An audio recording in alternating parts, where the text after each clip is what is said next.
Bonjour à toutes et à tous. Je suis très heureux de vous retrouver pour ce combien déjà? Ah oui, ce 111e. Mais en fin de compte, il y en a beaucoup plus que ça. Ça fait 129e webinar.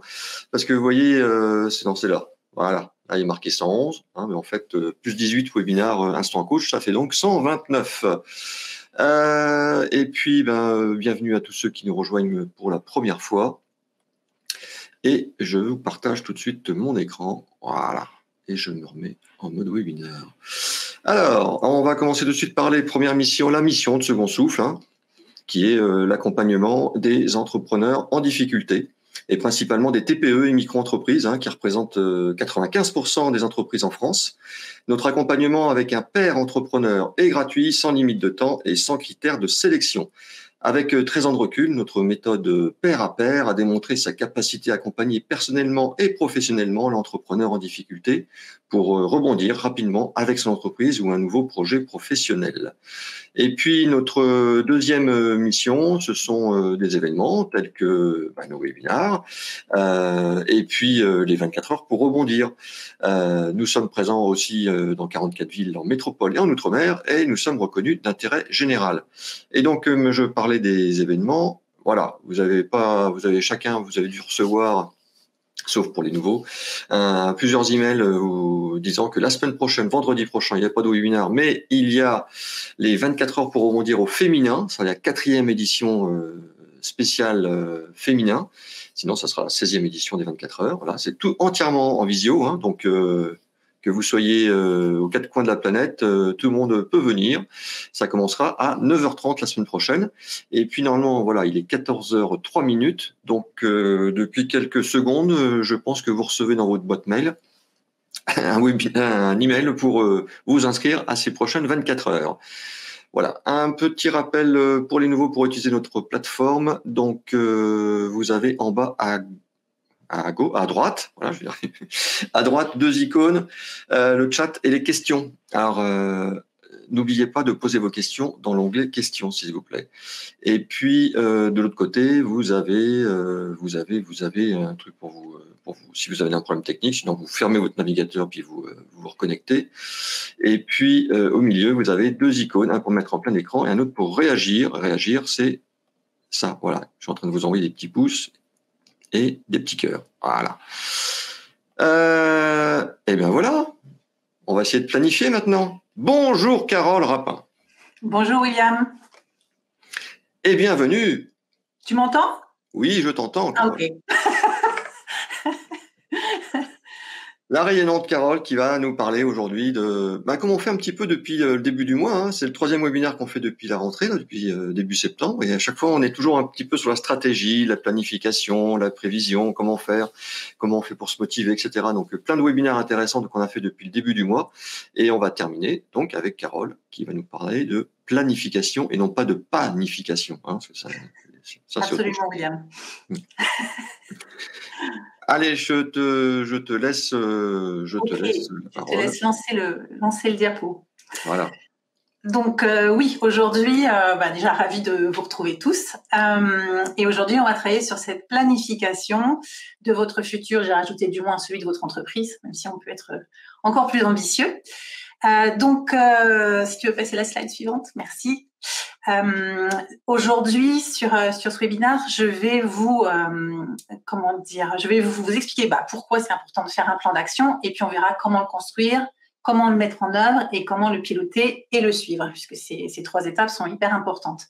Je vais me présenter. Donc, je suis Carole Rapin. Vous avez mon pédigré à gauche. Aujourd'hui, ce que je fais, donc je suis fondatrice de Porteurs de Projets, et j'ai 2 activités dans Porteurs de Projets qui sont réunies par un fil conducteur que je vais vous expliquer après. Mais mon premier volet d'activité, c'est d'accompagner des femmes entrepreneurs dans la création et ou le développement de leur projet entrepreneurial et de les faire passer à l'action. Et puis le deuxième volet, c'est une partie études d'organisation du travail, RH et management auprès de TPE avec salariés. Et le mot-clé qui réunit ces 2 activités, le mot-clé, le fil conducteur, c'est cohérence. mettre en cohérence. Mais ça tombe bien parce que moi j'ai un détecteur intégré, un radar à paradoxe et incohérence. Et donc, pour citer juste quelques exemples, ça peut être par exemple une femme qui vient de lancer son entreprise et qui s'occupe de refaire son logo ou d'aller encore se former au lieu d'aller prospecter, par exemple. Et puis, ça peut être, comme là, j'accompagne un groupe veto, un groupement de cliniques, et donc il y a un objectif commun, sauf qu'ils ne travaillent pas en synergie. Et donc, à chaque fois qu'il y a des incohérences comme ça, en fait, ça freine complètement la création et le développement de la structure. C'est un peu comme quand on part en vacances avec des amis, on va au même endroit, mais si on ne fonctionne pas pareil, c'est assez compliqué, surtout s'il y a des enfants dans la boucle. Donc, moi, mon job, c'est vraiment ça, de diagnostiquer les incohérences, de faire des prises de conscience et puis de faire des plans d'action, donc très concrets et sur mesure. Et donc, c'est vraiment ça aujourd'hui aussi l'objet de ce sujet, c'est de montrer la cohérence du cheminement, parce que si aujourd'hui vous lancez des actions mais que vous n'avez pas fait tout le préalable qu'on va voir, c'est-à-dire faire un bilan, poser sa vision, déterminer des objectifs pour aboutir à des actions, eh bien ce seront autant de coups d'épée dans l'eau si ça ne répond pas à une logique, à une cohérence. Alors, pourquoi faire un plan d'action? Eh bien, si tu veux bien passer à la slide suivante, s'il te plaît, William. Pourquoi? Parce qu'il y a une statistique qui est très parlante, c'est que 85% des résolutions qu'on prend au jour de l'an ne sont pas tenues. Hein, n'est-ce pas? Et ouais, que moi j'en prends plus. Donc, Oui, voilà. Mais j'étais sûre que tu allais rebondir sur ce chiffre. Et pourquoi on ne tient pas à nos résolutions? C'est un peu dans la même logique. Hein. C'est parce que il peut manquer de la clarté en fait et de la précision dans la résolution qu'on a prise. Parce que parfois on n'a pas un pourquoi suffisamment puissant qui fait que la raison pour laquelle on se lève le matin et on va faire cela. Et puis pas aussi de priorités bien identifiées. Et là, c'est notre cerveau qui est un petit peu feignant et qui va se reposer sur ce qu'il connaît et pas forcément travailler sur les priorités dont on aurait besoin. Donc, le plan d'action, c'est l'idée qui m'est très chère, moi, de créer le contexte. Créer le contexte, c'est l'un des principes que j'explique dans mon guide qui s'appelle ce que mes 37 jours dans Koh Lanta m'ont enseigné sur l'entrepreneuriat, parce que oui, par ailleurs j'ai fait Koh Lanta. Et on a fait un webinaire avec Second Souffle sur ce sujet, donc je vous invite à le revoir ou voilà, aussi en replay, ou si un jour il faut en faire un, on en fera un. Mais c'est cette idée que, moi je résume ça, agir plutôt que subir. Quand on est entrepreneur, et enfin d'ailleurs pour tout le monde, l'avenir est incertitude. Donc on n'a pas de prévision possible, de prédiction possible non plus. Donc la question c'est comment on peut faire pour créer en quelque sorte le futur qu'on voudrait avoir.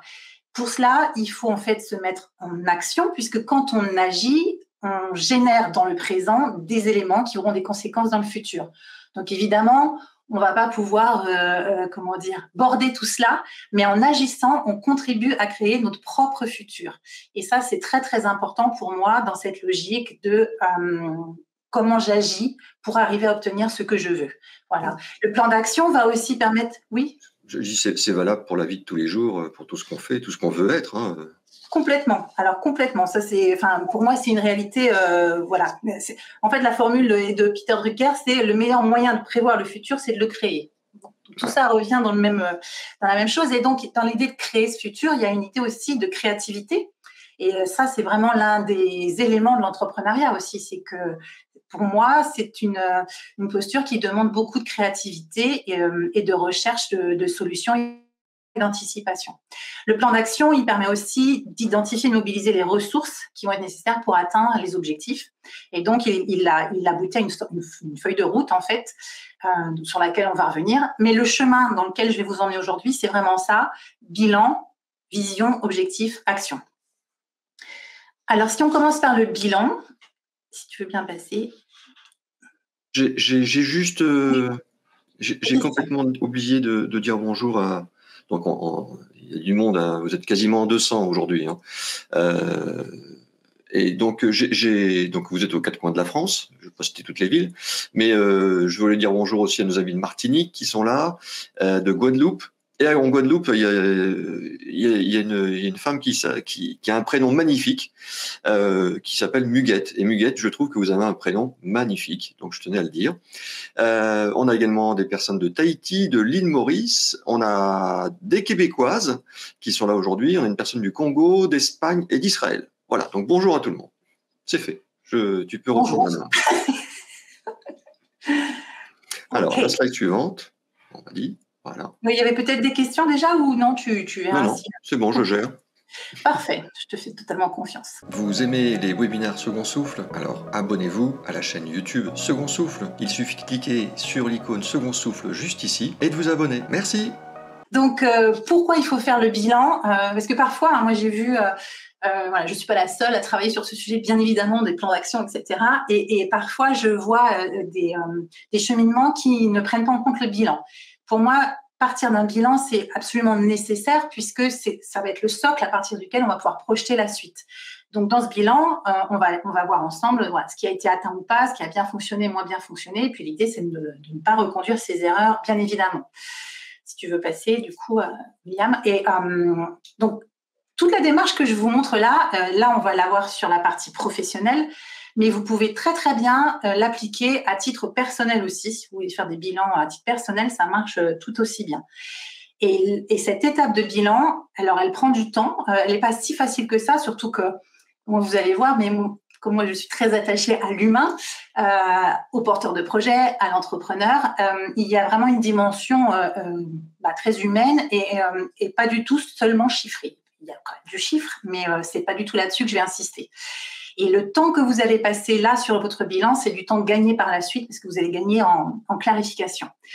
Donc, le travail que je vous propose de faire, alors vous aurez les slides avec le replay, donc voilà, si vous n'arrivez pas à tout noter là, c'est pas grave, mais je vais vous expliquer la logique.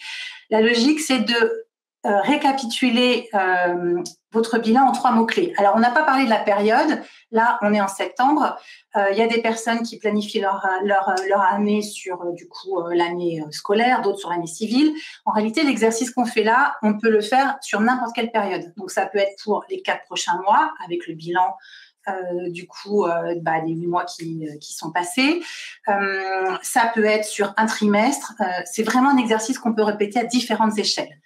Voilà, donc là, je ne mets pas de délai, mais c'est vous qui calerez votre délai en fonction de vos objectifs.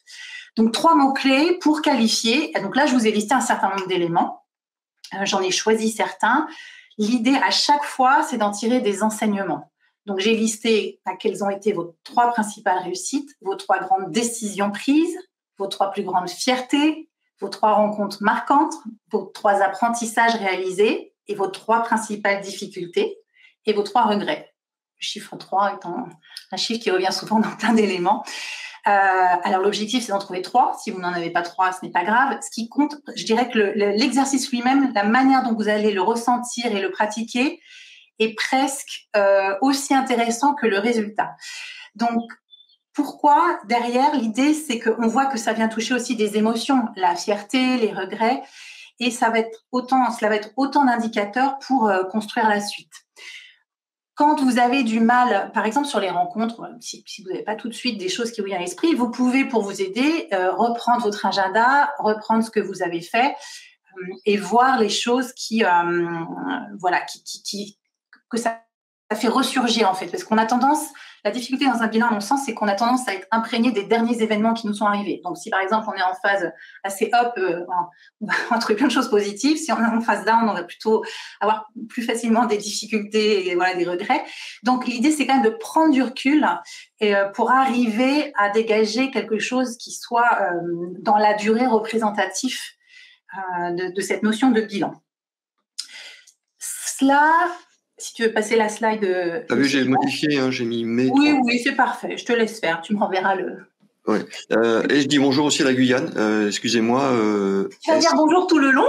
Non, mais c'est qu'on vient de me dire. Oui, mais je suis en Guyane. Moi aussi, je suis connecté. Mais je vous voilà. On a vexé d'autres. Je vous ai connecté, mais ton fan club est déçu, William. Ton fan club est déçu. Le système me disait que vous étiez à Saint-Ouen, à côté de Paris. Donc, vous voyez, donc je n'avais pas vu que vous étiez en Guyane. Désolé. Alors, cette notion de bilan, forcément, à un moment, vous allez devoir la raccorder à des objectifs passés. Parce que voilà, si on parle de réussite et que vous commencez à, par exemple, poser des chiffres en disant, ben voilà, moi j'ai atteint tel chiffre d'affaires, l'intérêt c'est de le raccorder à des objectifs. Alors la difficulté, c'est que parfois, en tout cas dans les personnes que j'accompagne, quand on fait le bilan, il n'y avait pas eu d'objectif posé. C'est quand même assez régulier. Ben, c'est très intéressant parce que ça pointe le doigt sur la nécessité des objectifs. Parce que comment évaluer une sorte d'aboutissement ou d'avancement s'il n'y a pas eu d'objectif au départ? Donc, même si vous ne les aviez pas posés très clairement, peut-être qu'en fond de cerveau, vous en aviez quand même certains. Donc, essayez de reposer quels étaient vos objectifs professionnels pour cette période et en quoi ils ont été atteints ou pas suffisamment atteints. Et donc là, les éléments d'analyse, c'est vraiment une sorte d'audit de votre activité entrepreneuriale. Pour les objectifs que vous avez atteints ou les éléments que vous avez le sentiment d'avoir abouti, quels ont été les facteurs de succès? Qu'est-ce que vous avez fait pour y parvenir? Qu'est-ce que vous avez surmonté comme obstacle? Qu'est-ce que vous auriez pu faire différemment ou mieux? Et à chaque fois, d'en tirer des enseignements pour la suite, de noter dans un coin, OK, ça a fonctionné, c'est quelque chose que je dois pouvoir faire à nouveau dans la période qui arrive.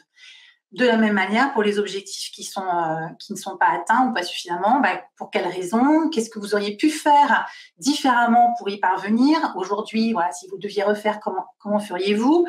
L'analyse de vos erreurs. Est-ce qu'il y a des erreurs qui sont de votre fait en interne ou est-ce qu'il y a des erreurs qui sont plus externes? Et puis, quels sont les obstacles sur lesquels vous avez bloqué?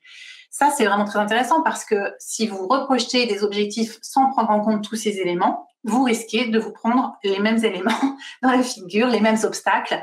Voilà, si par exemple vous avez, si je reprends l'exemple de certaines de mes clientes, un gros frein à la prospection, donc vous n'avez pas atteint le nombre de clients que vous souhaitiez avoir et que vous savez que votre frein sur la prospection, c'est par exemple la difficulté de vous mettre en avant ou que c'est l'argumentaire de vente qui vous paraît pas suffisant ou que vous avez vraiment des peurs personnelles, eh bien, à mon sens, du coup, ça va être nécessaire d'aller les travailler pour pouvoir progresser par la suite.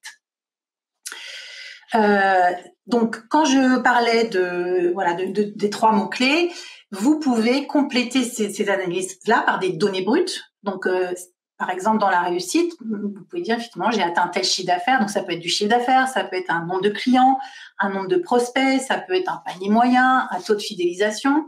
Et puis, ça peut être aussi des données calculées, plutôt des indicateurs de performance, ou même parfois qualitatif. Par exemple, quelle est votre évaluation sur la qualité de ce que vous avez délivré, que ce soit des produits ou des services? Quelle est la mesure de la satisfaction client que vous pouvez connaître? Et puis aussi des dimensions organisation du travail. Par exemple, est-ce que dans les éléments que vous analysez, est-ce que vous avez, par exemple, progressé sur des processus de travail? Est-ce que vous en avez formalisé? Il y a donc différentes dimensions. Moi, déjà, William le sait, je ne suis pas une femme de chiffres, mais je trouve que la dimension strictement financière d'un bilan, je ne parle pas d'un bilan comptable, d'un bilan comme je vous le déroule là, elle est limitée. C'est-à-dire qu'il faut absolument prendre en compte tous les éléments financiers, effectivement, mais aussi tous les éléments d'activité, de fonctionnement, et puis les éléments qui vous constituent vous, parce que c'est quand même vous qui portez l'entreprise. Je peux peut-être même rajouter une chose essentielle, mais tout le travail là qu'il y a à faire en amont, c'est bien de le faire aussi par écrit. Surtout. Alors pour moi, c'était une évidence, mais tu as raison de le préciser. Et l'écriture à la main, c'est encore mieux, parce que votre cerveau mémorise encore mieux. Oui, alors effectivement, c'est vrai que pour moi, c'est évident. Tous mes accompagnements passent par l'écrit, parce que l'écrit n'autorise pas l'approximation. C'est-à-dire que si c'est pas assez creusé, on le voit tout de suite. Alors, moi, en tant qu'œil extérieur, je le vois tout de suite. Et donc, du coup, c'est pas profitable et c'est pas utile. Le fait d'écrire, ça oblige à aller creuser vraiment. Et c'est effectivement très, très important. La suite? Oui. Donc, maintenant que le bilan est fait, l'idée, c'est de partir à l'autre bout du curseur et d'aller projeter la vision. La vision, c'est la destination, vraiment l'ambition, ce vers quoi vous voulez tendre avec votre entreprise. Donc, on va voir comment travailler cela de façon la plus claire possible. Si William veut bien me passer la diapo suivante.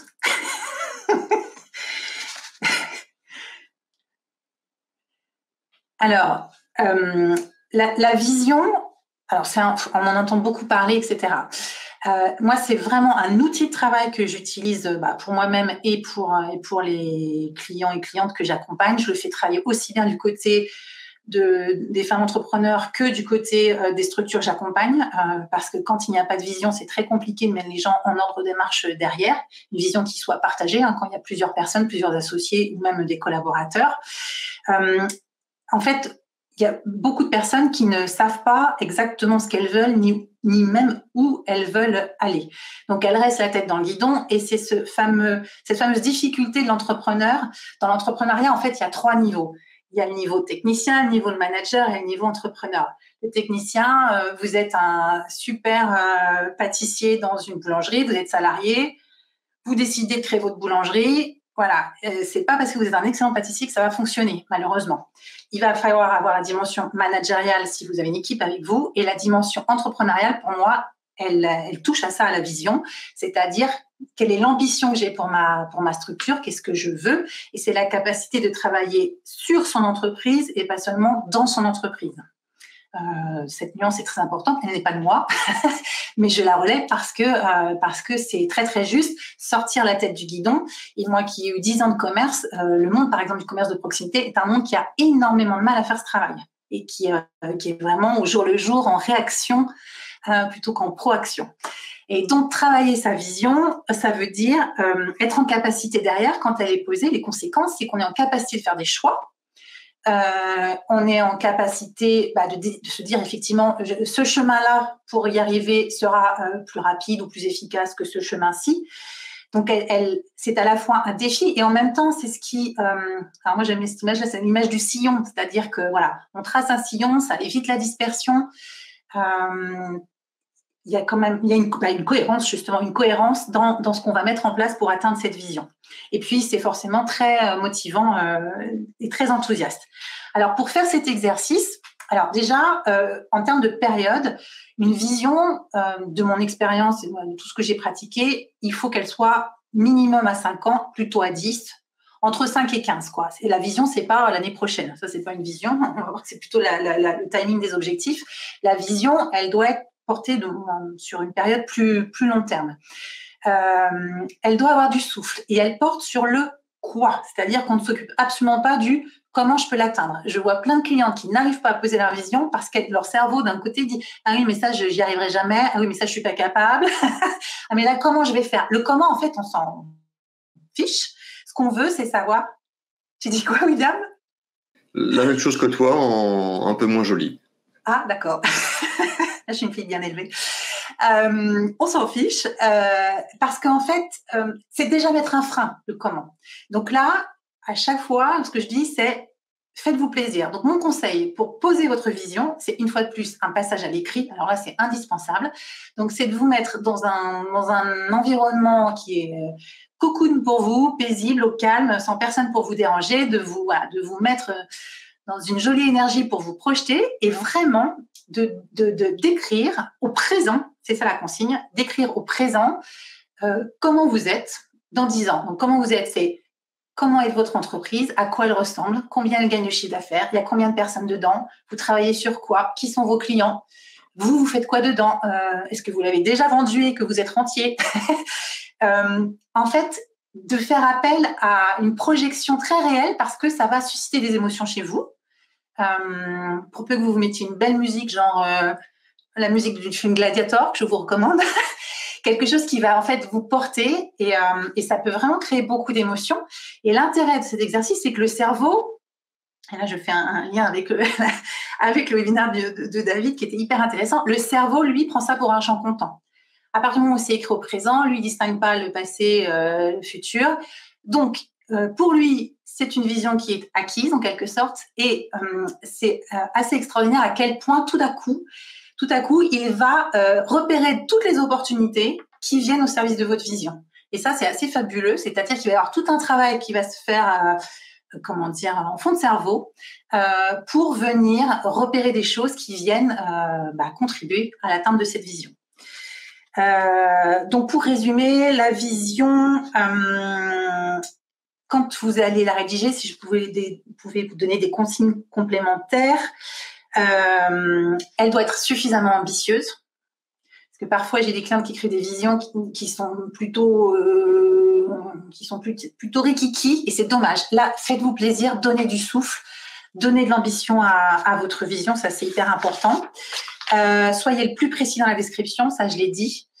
N'hésitez pas même voilà, il peut y avoir des odeurs, des couleurs, des mises en situation, ça c'est très utile aussi. À chaque fois que vous avez posé quelque chose, posez-vous la question de « et quoi d'autre ?» et quoi d'autre, et quoi d'autre, pour aller de plus en plus loin dans votre vision. Plus elle va être fine, plus elle va être porteuse. Et voilà, je pense que j'ai fait le tour sur la vision. Il y a peut-être des questions par rapport à ça, sur l'exercice. Non, c'est que tu as dit le mot smart à un moment donné. Donc le smart, on va en parler tout de suite après. Ouais, et moi, je vous mets dans le chat, si vous ne savez pas ce que c'est, la musique de Gladiator. Ouais, Now We're Free. Ouais, mon accent anglais. Voilà, de l'excellent compositeur autrichien, je crois, il est. Hans Zimmer. Ouais, je crois que c'est autrichien. J'ai réservé une place pour le mois d'avril, 1 an à l'avance. Et excuse-moi encore, et je dis bonjour à.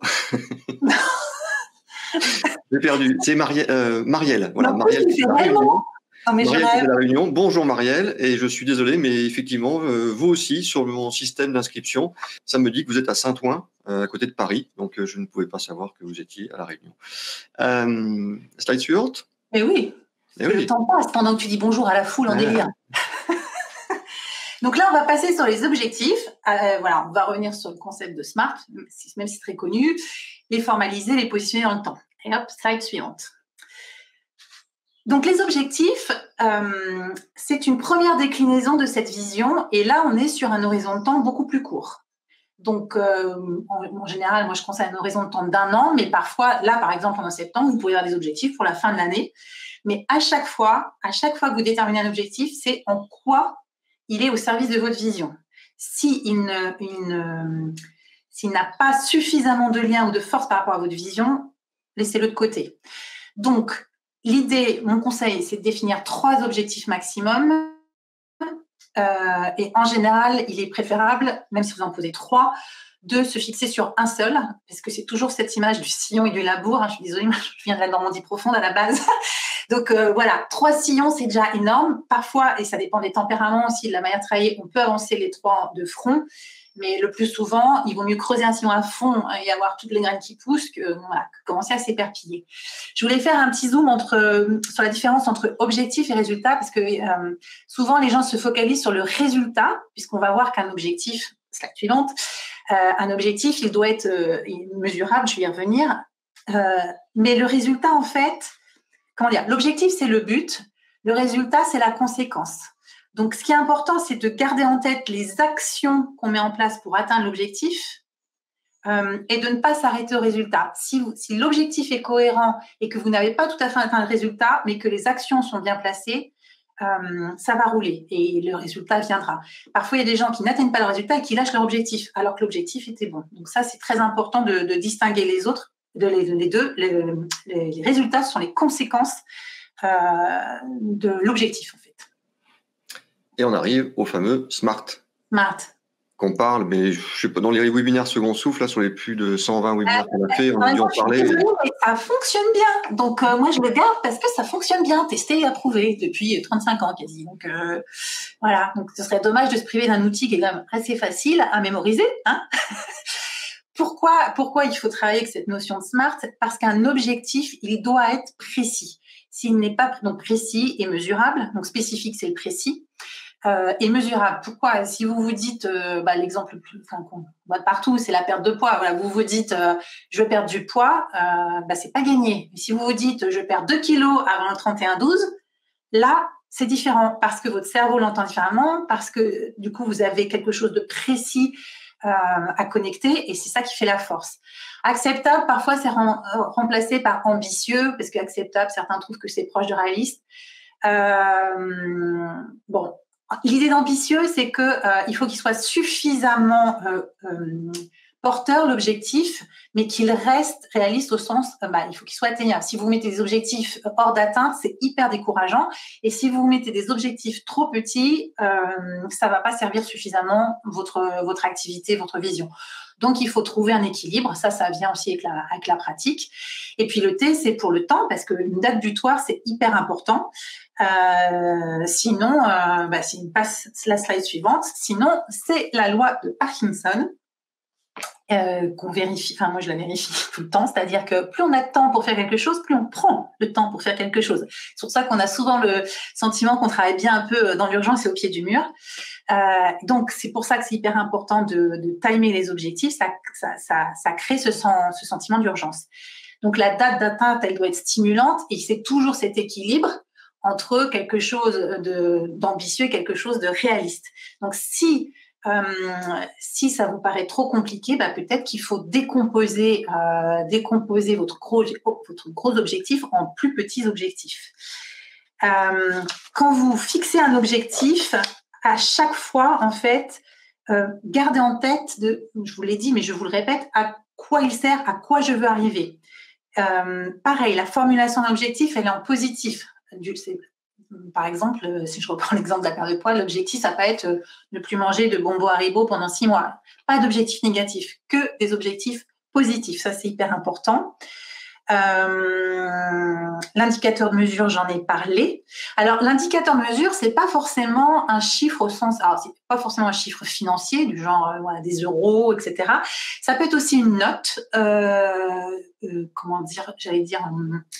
subjective. Voilà, par exemple, une note de satisfaction. Vous voulez améliorer votre sentiment de bien-être, vous faites un point sur aujourd'hui, sur une échelle de 1 à 10, à combien vous vous sentez, à combien vous voulez vous sentir à telle date. Ça peut être aussi un événement. Voilà, si vous voulez finir dans les 10 premiers au marathon de Paris. En fait, à chaque fois, du moment que vous précisez et que vous spécifiez les choses, ça va permettre une fois de plus à votre cerveau de travailler par rapport à ces éléments-là. Et concrètement, l'objectif, finalement, il traduit vos motivations profondes. Donc, dans la vision, il y a les valeurs, il y a les motivations. L'objectif traduit ça de manière assez concrète. Ça, c'est assez important de se le rappeler.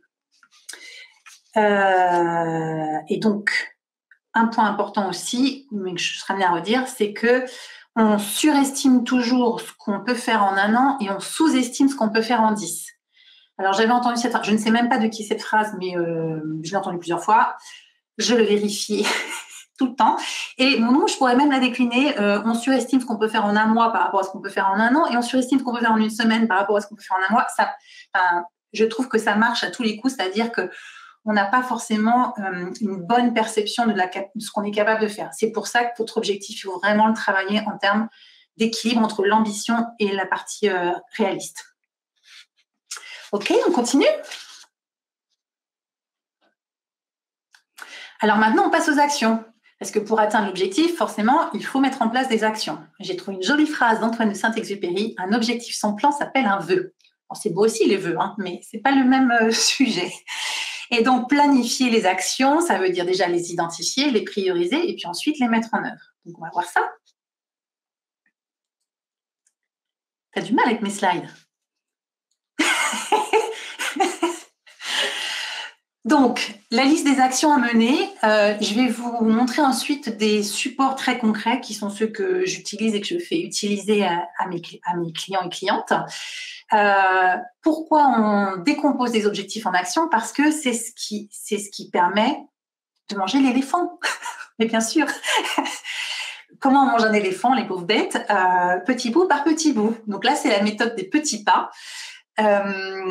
Et les actions, on va les identifier et les construire pour aboutir à l'objectif.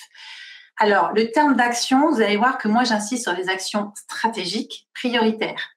Donc, il y a 2 mots importants, stratégique et prioritaire.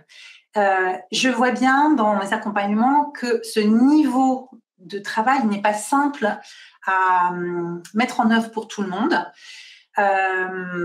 Stratégique, ça veut dire que ça nourrit l'objectif qui nourrit la vision. Okay, on ne perd jamais de vue la vision. Chaque action vient contribuer à sa petite façon à l'atteinte de la vision. Prioritaire, c'est le fameux loi de Pareto, aussi connu que le SMART, mais qui est très vrai, c'est-à-dire que 20% de vos actions prioritaires vont générer 80% du résultat positif que vous attendez. Donc, il est important de se centrer sur ces 20 plutôt que de se disperser. Et en plus, pour des profils comme le mien, ou pas mal de clientes aussi, où la dispersion est quand même une tendance un peu naturelle, parce qu'on est très curieux, qu'on a envie de plein de choses, d'avoir ce plan d'action, c'est un excellent moyen de se recadrer et de continuer à labourer toujours ce fameux sillon. Si tu veux bien passer, William. Donc, la méthode que je vais vous proposer, et qui passe aussi par l'écrit, vous allez voir les supports, c'est de décomposer. Donc là, je suis partie sur l'idée d'une année. Si vous avez donc fixé un objectif, donc vous avez par exemple fixé 3 objectifs, vous prenez votre premier objectif et vous allez planifier pour chaque trimestre les 3 actions stratégiques, ensuite au sein du trimestre pour chaque mois les 3 actions stratégiques et ensuite au sein de la semaine les 3 actions stratégiques. Donc, je vais vous montrer le petit support tout simple que j'utilise derrière. William, si tu veux bien me passer, voilà, la slide. Donc, toujours rappeler l'objectif. Plus vous l'écrirez, plus votre cerveau vous remerciera. Et votre activité aussi. Réécrire, se rappeler le pourquoi des choses, c'est le sens en fait qu'on donne à son action, c'est hyper important. Donc, votre objectif numéro 1, là c'est à 12 mois, mais vous faites la même chose à 4 mois, 3 mois, peu importe. Forcément, là, comme je suis sur l'année, j'ai décomposé par trimestre. Et vous voyez qu'il y a 3 priorités. Et moi, je vois des clientes, quand j'en fais l'exercice, qui me rajoutent qui de line pot, qui me font 10 priorités. Alors déjà, historiquement, priorité, je ne sais plus à quel siècle c'est venu, je crois que c'est le 17e. C'est au singulier, en fait, parce qu'il y a une priorité par définition, c'est une. Avec l'ère industrielle, on est passé à un pluriel de priorités. Donc, on a des priorités, ce qui est déjà en soi une petite incohérence. Mon détecteur est en alerte. Néanmoins, on est quand même au 21e siècle, donc on va garder un pluriel, mais pas plus de 3, parce que sinon, dispersion. Quand vous travaillez sur votre année comme ça, vous pouvez avoir des priorités qui sont récurrentes. Parce que c'est quelque chose qui va venir alimenter, par exemple, une ligne. Je dis n'importe quoi. Par exemple, écrire des posts sur les réseaux sociaux. Voilà.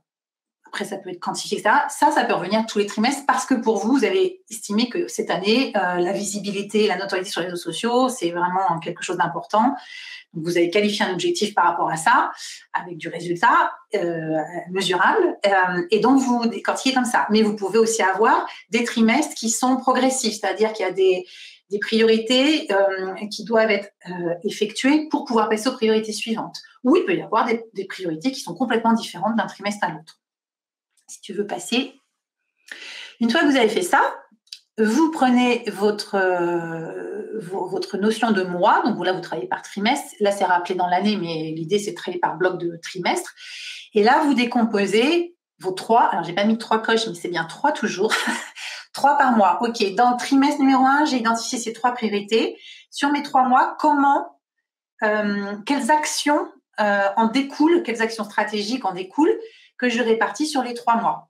Et donc, il y a à nouveau un travail d'affiner finalement les actions que j'identifie qui viennent contribuer à ça. Donc, peut-être que je vais devoir, par exemple, trouver les sujets de mes posts. Donc, peut-être qu'il y a une notion de veille par rapport à la concurrence. Peut-être que je vais avoir ensuite un temps d'écriture. Tout dépend comment vous vous organisez. Mais ce que je veux dire, c'est qu'à chaque fois, ça vient au service de la priorité du trimestre, qui est au service de l'objectif, qui est au service de la vision. Vous avez compris la mécanique, c'est toujours la même chose. Donc, vous n'êtes pas obligé de remplir tout à l'avance. Ça dépend aussi de chacun. Il y a des gens qui sont à l'aise avec le fait de tout remplir. Mon conseil, c'est le papier et crayon, parce que vous allez voir que entre ce qu'on prévoit au début et ce qui se passe ensuite, c'est un petit écart. Donc, c'est intéressant de réajuster, et ça, je vais y venir après. Et ensuite, si tu veux bien passer, du coup, on passe à la semaine. Ah oui, alors, oui, on va y venir à la semaine, puisque du coup, j'ai mis ça entre deux. Ça, c'est la mise en œuvre des actions. C'est vrai que la planification à la semaine, pour moi, on est dans la mise en œuvre concrète des actions.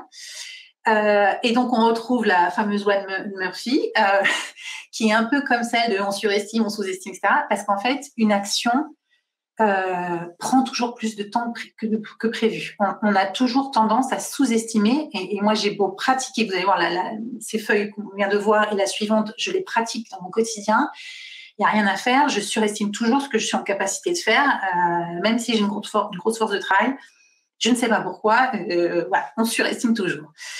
Quand vous avez des actions, pour des actions un petit peu complexes, pas pour vos actions voilà, qui vont avoir de la récurrence, etc., mais pour des actions un peu complexes, stratégiques ou qui impliquent d'autres personnes, vous pouvez faire des fiches actions avec le fameux comment, quoi, qui, combien ou quand, pourquoi. Ça, c'est vraiment quand on est dans du plan d'action. Par exemple, quand je fais des études d'organes du travail et que donc il y a un diagnostic de reco, un plan d'action. Là, sur des plans d'action comme ça, on fait vraiment des fiches actions, mais aussi parce que ça implique plusieurs personnes, donc c'est important de savoir qui est le pilote, qui intervient, etc. Et puis parfois, il y a des actions qui sont imbriquées les unes dans les autres. Et donc, poser la fiche action, ça permet de bien comprendre l'enchaînement des différentes actions. Dans la mise en œuvre des actions, je vous signale aussi, je ne vais pas du tout avoir le temps de développer là, mais la question des routines. Donc, comment vous pouvez travailler de manière régulière pour atteindre vos objectifs, comment vous travaillez, quelle fréquence, etc. Donc là, je fais juste une parenthèse pour vous dire que, là aussi d'expérience, pour moi-même et pour les gens que j'accompagne, les routines, franchement, ça donne des résultats extraordinaires à partir du moment où on comprend que mettre en place une routine, au départ, ça demande à faire preuve de discipline. Donc, il y a une contrainte, il y a un effort. Et que le jour où ce n'est plus une contrainte ou un effort, c'est devenu une habitude. Et en fait, toute l'astuce consiste à faire passer les choses qui sont pour nous de la discipline à respecter à de l'habitude. Et donc après, à chacun de construire ses routines par rapport à son organisation du travail. Si tu veux passer, du coup. Donc voilà l'outil que je vous propose sur la planification stratégique de votre semaine. Et donc là, on est à nouveau, c'est la fin de la décomposition du chemin. On est au plus près, on est au quotidien. Et vous voyez que c'est pas un planning avec des horaires, etc. Et c'est tout sauf une to-do list. Parce que la to-do list, elle ne distingue pas l'importance de l'urgence, la fameuse matrice Eisenhower, je ne l'ai pas développée ici non plus. Une to-do list, elle est souvent par rapport à l'urgence. Les actions importantes sont au même niveau que des coups de fil à droite à gauche. Donc ça, c'est pour travailler sur ce qui est important et qui peut être urgent ou non urgent, mais en tout cas sur ce qui est important. Ce sont les actions stratégiques qui vont venir contribuer à l'atteinte de votre objectif, donc à l'atteinte de votre vision. Après, vous pouvez, et je rappelle que j'ai mis une case engagement, c'est-à-dire le pourquoi vous faites ça, la question du sens.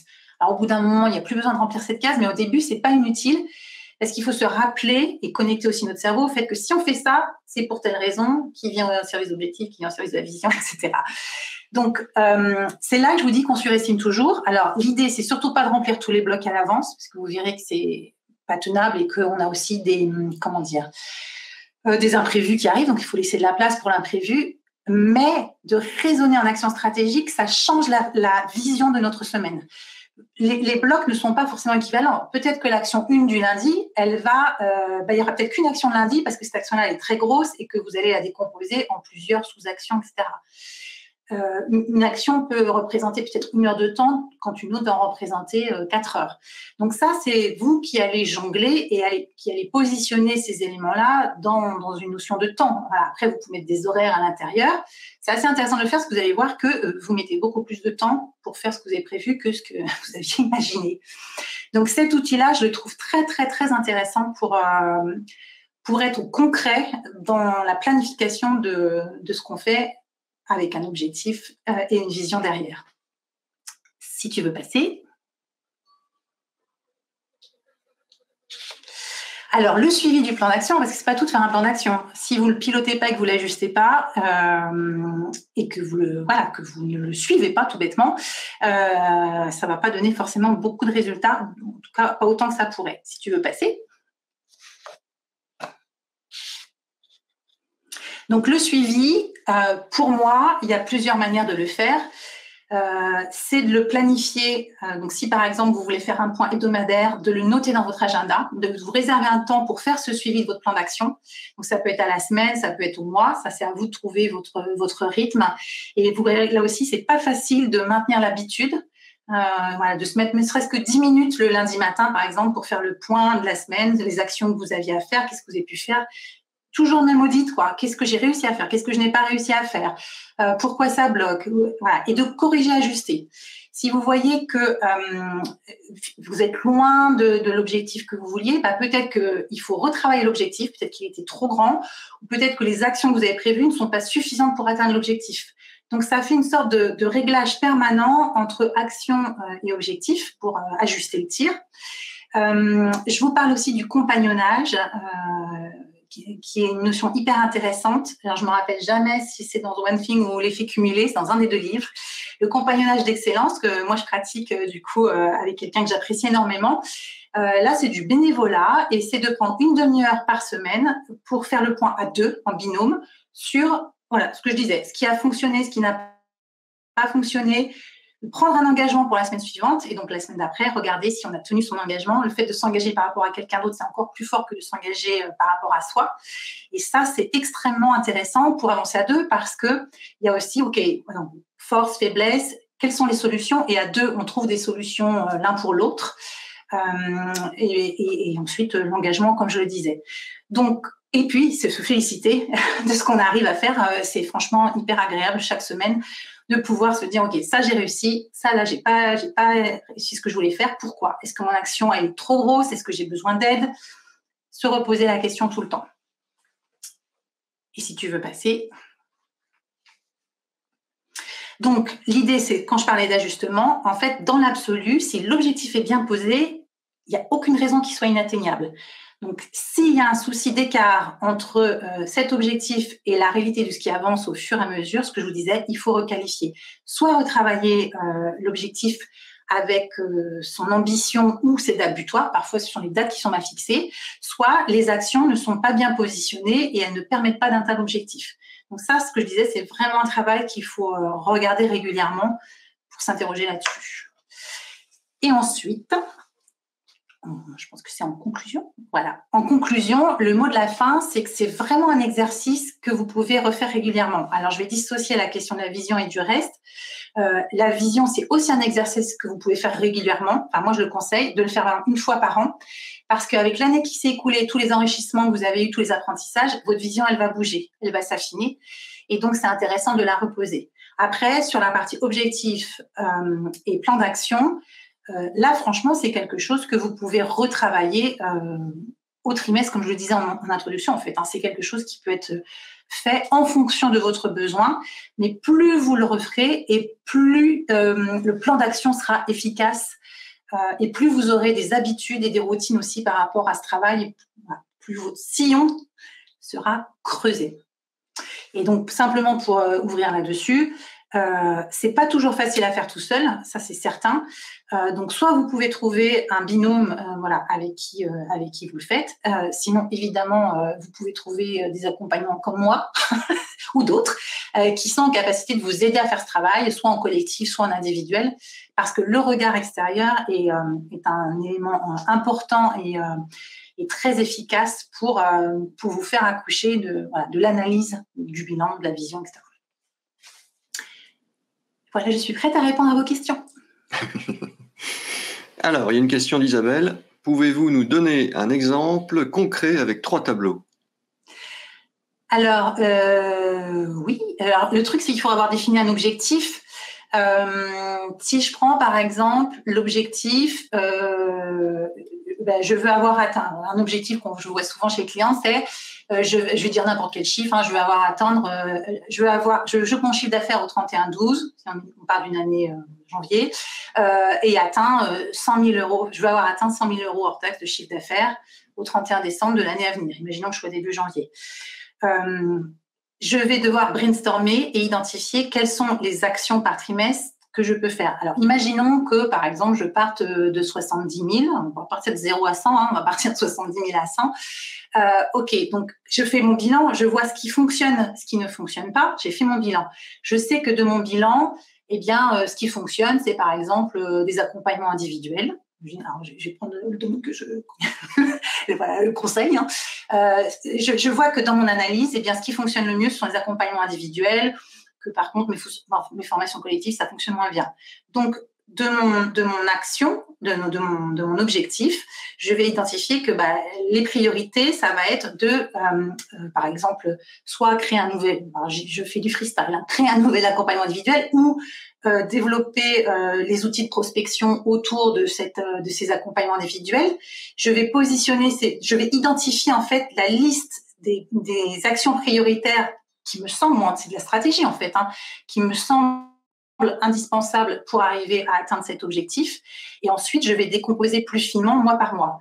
C'est après, je pourrais vous montrer, il faut me contacter en privé, je vous montrerai des tableaux remplis. C'est difficile de faire comme ça parce qu'il y a toute une mécanique. C'est produire des actions ex nihilo, c'est difficile. Il faut vraiment raccrocher à l'objectif qui, lui, se raccroche au bilan et à la vision. Mais l'idée, c'est que ça aide à construire sa stratégie, en fait, d'identifier où est-ce qu'on creuse. Je ne sais pas si on va répondre à Isabelle, mais... elle nous le dira dans le chat, Isabelle, si c'est clair pour elle. Et puis, on peut prendre rendez-vous avec toi. Hein, oui. On peut prendre, moi, j'offre un temps d'échange, qui est une session privée pour échanger sur votre situation, vous donner déjà des pistes de solutions. Donc, c'est 30 minutes qui sont offertes, il n'y a aucun problème. Je serais ravie de faire le point sur votre situation, travailler ça avec vous, c'est... Isabelle te dit c'est nickel. Merci beaucoup, Carole. Merci, Isabelle. Et je viens de vous mettre dans le chat donc, le lien pour prendre un rendez-vous avec Carole directement. J'ai une autre question de... Ah oui, c'est Stéphane qui n'a pas vraiment compris... Pardon ? Le compagnonnage. Voilà, qui n'a pas vraiment compris le compagnonnage, oui. Alors, le compagnonnage, c'est le fait d'être en binôme. Donc, de se trouver quelqu'un avec qui on s'entend bien et avec qui il y a du répondant, je dirais, intellectuellement, et qui ça match. Qui n'est pas forcément dans votre domaine d'activité, ça, c'est pas un souci, peut être dans un autre domaine, et de faire chaque semaine un point d'une demi-heure sur la base d'une grille où on va évaluer, donc chacun des compagnons va dire quelles ont été ses réussites ou ses forces de la semaine passée, ses faiblesses ou ses défaites, quelles solutions on peut mettre en œuvre. Et c'est là qu'il y a du brainstorming à deux. Du coup, celui qui a constaté sa faiblesse essaie de trouver des solutions et l'autre lui répond en effet miroir et peut proposer d'autres choses. Moi, je rajoute une petite rubrique qui sont les trouvailles, c'est-à-dire quel type ou astuce j'ai trouvé dans la semaine qui peut venir enrichir notre savoir-être ou faire, etc. Et puis, l'engagement pour la semaine à venir. Donc, on fait ça à deux.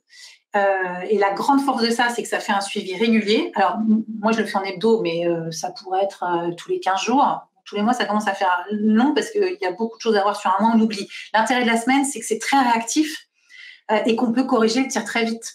Et puis, cette notion d'engagement, quand vous procrastinez depuis un moment sur un sujet et que là, l'autre vous dit, bon, tu en accouches de cette chose-là, et que je dis, OK, je m'engage à y accoucher pour la semaine d'après. Et bien, la semaine après, c'était fait parce que je me suis engagée vis-à-vis de lui et que quand même, je ne vais pas le décevoir. Et donc, ça aide à avancer. Je ne sais pas si j'ai bien mieux expliqué là. Et il nous le dira dans le chat. Et puis, voilà, il t'envoie des petits pouces pour apparemment que c'est OK. OK, merci beaucoup. Et puis, Stéphane avait une autre question aussi. Celle-ci, elle est pour moi. Alors, vous me la posez aussi de temps en temps, cette question-là. C'est que... on vous dit à chaque fois, il y a que la présentation de l'intervenant, de l'intervenante est disponible avec le replay, etc. Et vous n'arrivez pas à retrouver où c'est. Donc, je vous montre, quand vous allez recevoir le mail en fin d'après-midi là pour vous dire que le replay est disponible, vous allez arriver sur le site Second Souffle. En fin de compte, vous allez arriver sur la page, je ne sais pas si vous voyez ma souris avec le petit défilé de petits menus là, c'est dans nos actions, nos webinars. Voilà. Et vous arrivez donc sur cette page-là. Et donc, si je prends le webinaire de la semaine dernière, donc vous pouvez cliquer dessus pour voir le replay. Et là, il y a écrit, je vais même vous grossir, description plus les slides. Donc, il suffit de cliquer dessus. Voilà. Et là, vous avez le lien, télécharger les slides. Voilà. J'espère, Stéphane, avoir répondu à votre question. Et que Stéphane veut faire son bilan, il ne se rappelle plus la liste des trois éléments pour les mots-clés. Écoute, j'ai plus de questions. C'est bizarre qu'il y ait eu peu de questions. C'est que le message a dû être très clair, ma chère Carole, comme d'habitude. Mais il nous reste encore un petit peu de temps. Donc, en attendant, je vais vous parler si j'y arrive, de nos prochains événements. Donc, on a vu donc la semaine prochaine, c'est donc les 24 heures pour rebondir. Vous avez donc dû recevoir un mail Voilà, pour vous parler de cet événement, il y aura plein de réseaux de networking, d'accompagnement au féminin. Il y aura des témoignages d'entrepreneurs il y aura Madame Dalguer, qui est l'élue en charge de l'égalité homme-femme de la région Grand Est. Donc voilà, ça va être une journée riche, je l'espère en tout cas. Donc ça commence à partir de 9h30. Et donc pour s'inscrire, il faut s'inscrire sur chaque table ronde, hein, il y en a 4. Dans la journée, voilà. Et puis la semaine suivante, on parlait d'un tout autre sujet, le Conseil des prud'hommes. Eh oui, bah, ça fait partie des sujets. On ose, hein, chez Second Souffle, en parler parce qu'il faut en parler. Pareil, quand on parle des licenciements, quand on parle de la liquidation, etc. C'est des sujets tabous un petit peu en France. Et le Conseil des prud'hommes, on fait partie. Donc on verra avec une conseillère prud'homale. Et également, elle est également responsable des ressources humaines dans une entreprise, à quoi ça correspond le conseil des prud'hommes, qui en fait partie. Voilà, une petite indication, hein, c'est comme les tribunaux de commerce, ce sont des pairs. Ce sont des pairs entrepreneurs ou voilà, ce sont pas des juges comme on voit dans les tribunaux judiciaires. Voilà. Et puis c'est tout. Donc ça, c'est dans 15 jours. Voilà. Semaine prochaine, les 24 heures pour rebondir. Et dans 15 jours, le conseil des prud'hommes. Et comme toujours pas de questions. Bon, ça a vraiment été clair alors. Hein. Enfin, j'espère. Ils n'ont rien compris du tout. Ils n'ont même pas posé une question. Assurez-moi. Donc voilà. Donc à la fin de ce webinaire, vous serez donc redirigé vers le site Second Souffle. Vous verrez donc le visuel, enfin les deux visuels, le 24 heures et le Conseil des prud'hommes. Il n'y aura plus qu'à cliquer dessus pour s'inscrire. Et puis voilà. Moi je vous dis. Alors la semaine prochaine, je serai en backstage. Hein, ça sera pas moi c'est pas moi qui présente les 24 heures. De temps en temps, je ferai quelques apparitions. Mais bon, ça va. Vous aurez l'impression d'être un petit peu en vacances. Vous verrez pas ma tête. Mais avec ta chemise à fleurs, on a toujours l'impression d'être en vacances. Hein. C'est vrai. Ouais. Écoutez, merci beaucoup Carole encore une fois. C'était formidable. Et puis je vous souhaite à toutes et à tous un excellent week-end. À la semaine prochaine. Bye bye.